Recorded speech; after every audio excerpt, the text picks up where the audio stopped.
नमस्कार।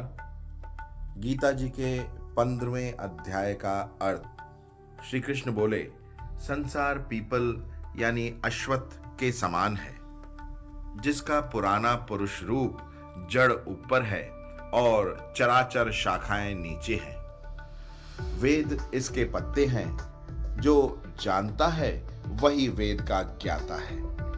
इसकी शाखाएं ऊपर फैली हुई हैं। सत्व, रज और तम, ये सभी गुण इसकी रस वाहिनी नसें हैं। इनसे इसका पालन होता है।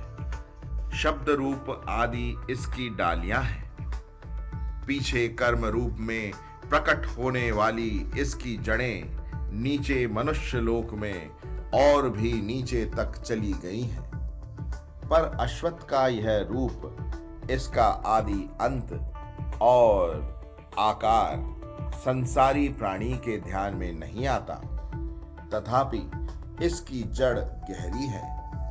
ऐसे इस पीपल को वैराग्य रूपी दृढ़ शस्त्र से काटकर वह स्थान ढूंढना चाहिए जहां से फिर लौटना नहीं पड़ता, और साथ ही यह विचारना चाहिए कि जिससे वह पुरातन प्रकृति उत्पन्न हुई है, उसी आदि पुरुष की शरण हूं। अहंकार और मोह रहित, संग दोष को जीतने वाले, आत्मज्ञान से निरत, सब कामनाओं से दूर, सुख दुख नामक द्वंद्व पदार्थों से मुक्त ऐसे ज्ञानी पुरुष शाश्वत पद को पाते हैं। जिसे सूर्य, चंद्र या अग्नि प्रकाशित नहीं करते, वही मेरा परम धाम है। वहां जाकर लौटना नहीं होता। मेरा सनातन अंश इस जीव लोक का रूप धरकर प्रकृति में स्थिर पांचों इंद्रियों और छठे मन को उससे छुड़ाता है। जैसे वायु पुष्पादिकों की गंध को दूसरे स्थान में ले जाता है, इसी प्रकार यह देह स्वामी शरीर धारण करने के बाद जब उसका परित्याग करता है, तब इंद्रियों और मन को साथ ले जाता है। कान, आंख, चर्म, जीभ, नाक और मन का आश्रय लेकर वह जीव विषयों का भोग करता है। इस देह से दूसरी देह को जाते अथवा एक ही देह में रहते समय अथवा इंद्रियों से युक्त हो विषयों का उपभोग करते हुए इसको मूर्ख देख नहीं सकते, किंतु ज्ञान रूप नेत्र हैं, वे देखते हैं। यत्न करने से योगी जन इसे देख सकते हैं, परंतु अज्ञानी यत्न करके भी इसे नहीं देख पाते। जो तेज सूर्य, चंद्रमा और अग्नि में वर्तमान है और जगत को प्रकाशित करता है, उसे मेरा ही तेज मानो। मैं ही पृथ्वी में प्रवेश कर अपने तेज से समस्त भूतों को धारण करता हूं, और इनमें रस स्वरूप चंद्रमा बनकर मैं ही सब औषधियों को पोषण करता हूं। मैं जठराग्नि होकर प्राणियों के देह में प्रविष्ट हूं और प्राणवायु अपान वायु से संयुक्त होकर चारों प्रकार यानी कि भक्ष्य, भोज्य, चौस्य, लेह्य से भोजन किए हुए प्राणियों के अन्न को पचाता हूँ। संपूर्ण भूतों के हृदय कमल में निवास करता हूँ। मुझसे ही स्मृति ज्ञान और उनका नाश होता है। सब वेदों में जानने योग्य मैं ही हूँ।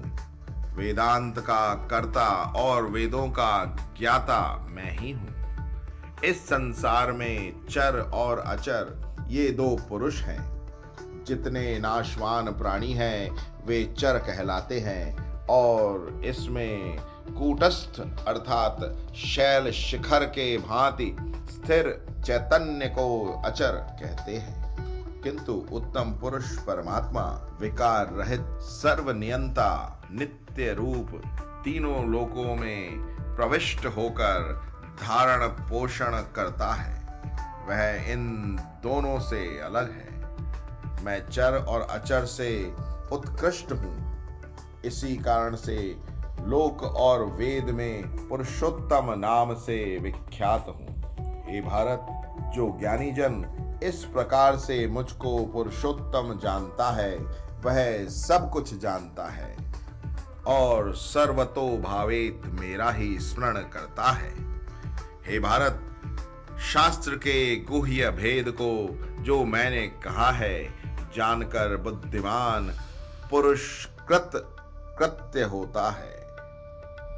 इति श्रीमद्भागवत गीता सुपनिषत्सु ब्रह्म विद्या योग शास्त्रे श्री कृष्ण अर्जुन संवादे वृक्ष योगो नाम 15वां अध्याय समाप्त। 15वें अध्याय का महात्म्य। श्री नारायण जी बोले, हे लक्ष्मी, अब 15वें अध्याय का महात्म्य सुनो। उत्तर देश में एक नरसिंह नाम का राजा था और शुभग नाम का मंत्री था। राजा को मंत्री पर बड़ा भरोसा था। मंत्री के मन में कपट था। मंत्री चाहता था राजा को मारकर यह राज्य मैं ही करूं। इसी भांति कुछ काल व्यतीत हुआ। एक दिन राजा नौकरों चाकरों सहित सो रहा था। तब मंत्री राजा को सारे नौकरों समेत मारकर राज्य करने लगा। राज्य करते बहुत समय व्यतीत हुआ। एक दिन वह भी मर गया। यमराज के पास दूत बांधकर ले गए। यमराज ने कहा, हे यमदूतों, यह बड़ा पापी है, इसको घोर नरक में डालो। हे लक्ष्मी, इस प्रकार वह पापी कई नरक भोगता भोगता धर्मराज की आज्ञा से घोड़े की योनि में आया। संकल्प द्वीप में जाए घोड़ा भया। बड़े घोड़ों का सौदागर उसे मोल ले तथा और भी घोड़े खरीद करके अपने देश को चला। चलते चलते अपने देश में आया। तब वहां के राजा ने सुना कि अमुक सौदागर बहुत घोड़े ले आया है। तब राजा ने उसे बुलवाया और कई घोड़े खरीदे। उस घोड़े को भी खरीदा। जब उस घोड़े को हाथ फेरा, तब राजा को देखकर उसने सिर फेरा। राजा ने देखकर कहा, यह क्या बात है जो घोड़े ने सिर फेरा है?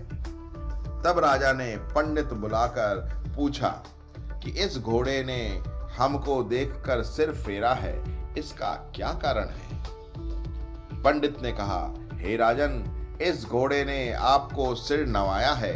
राजा ने कहा, यह बात नहीं। कई दिन पीछे राजा शिकार खेलने को उसी घोड़े पर सवारी करके गया। वह घोड़ा जल्दी चलता था। राजा शिकार खेलते खेलते बहुत दूर चला गया। उस दिन राजा ने जाते ही शिकार मारा। राजा बहुत प्रसन्न हुआ। दोपहर हो गई। राजा को तृष्णा लगी। वन में एक साधु देखा। कुटिया में बैठा है। तालाब जल से भरा है। वहां राजा उतरा। घोड़ा वृक्ष से बांधकर कुटिया में गया। देखा तो साधु अपने पुत्र को गीता के 15वें अध्याय का पाठ सिखाता है। वृक्ष के पत्ते पर श्लोक लिख दिया है। बालक को कहा, खेलते फिरते और इसको कंठस्थ भी करते रहो। जिस वृक्ष से राजा ने घोड़ा बांधा था, उसी वृक्ष के पत्ते पर श्री गीता जी का श्लोक लिखा था। वह बालक पत्ता लेकर खेले भी और पढ़े भी। उस पत्ते को घोड़े ने देखा। तत्काल उसकी देह छूटी। देवदेही पाई। स्वर्ग से विमान आए, जिस पर बैठकर बैकुंठ को चला। इतने में राजा पानी पीकर बाहर आया। देखा तो घोड़ा मरा पड़ा है। राजा चिंतावान होकर बोला, यह घोड़ा किसने मारा? इसे क्या हुआ? इतने में वह बोला, हे राजन, तेरे घोड़े का चैतन्य मैं हूं। मैंने अब देवदेही पाई, बैकुंठ को चला हूं। राजा ने विस्मृत होकर दंडवत की। पीछे से और सेना के लोग आ मिले। राजा सवार होकर घर आया। अपने पुत्र को राज देकर आप वन को गया, तप करने लगा। श्री गीता जी के 15वें अध्याय का पाठ किया करे, जिसके प्रसाद से राजा भी परम गति का अधिकारी हुआ। श्री नारायण जी बोले, हे लक्ष्मी, 15वें अध्याय का यह महात्म्य मैंने तुमको सुनाया है। ओम नमः इति।